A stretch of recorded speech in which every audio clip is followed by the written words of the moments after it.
Joining me now is small business owner, one who attended the protest against Michigan's stay-at-home order today. Matt Seeley is a volunteer with the Michigan Conservative Coalition.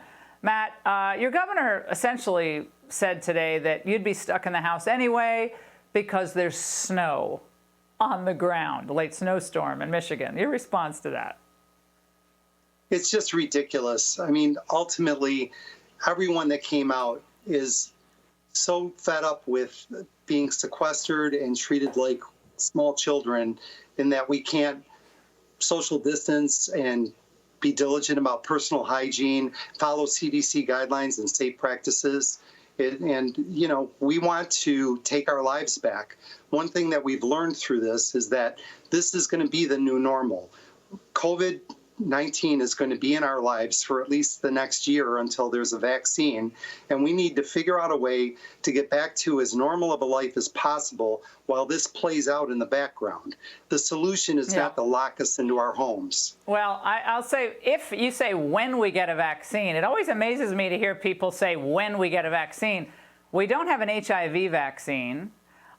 We didn't complete a SARS vaccine. So the idea that there's definitely going to be a vaccine, that's an incredibly involved process, necessarily so, and it may or may not happen. But meanwhile, Governor Whitmer is saying that what you did, and you had thousands of people there, it was just a political stunt.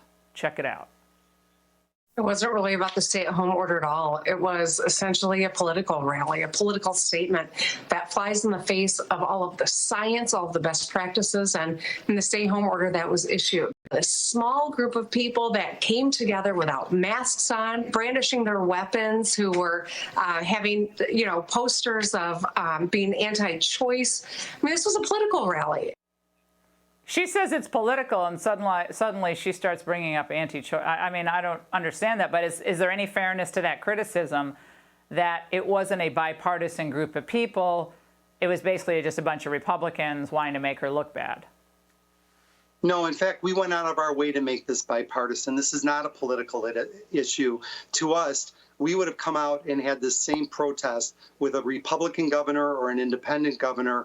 We just think that our civil liberties are being violated and decided that the only way that we could have our voices be heard was to engage in basic civil disobedience. And, we had a lot of unity. There were over 10,000 vehicles. We had over 600 trucks from the construction industry, including cement haulers. We had people from the landscaping industry, heating and cooling. We had boats being towed. So it was. Well, Matt, here's we got to go. Matt, we got to go. But we're seeing signs of life in the American public, because there are a lot of us who were out there saying, look, in the states, especially the ones that had relatively few infections compared to what was being projected. These people are dying out there. Small businesses are dying. People are missing surgeries. People are having to take pay cuts in the field of medicine because all non-essential surgeries are being put off. There's a lot of pain out there that has been overlooked, and I think including by your governor. Matt, thank you so much. Great to see you tonight. And my next guest.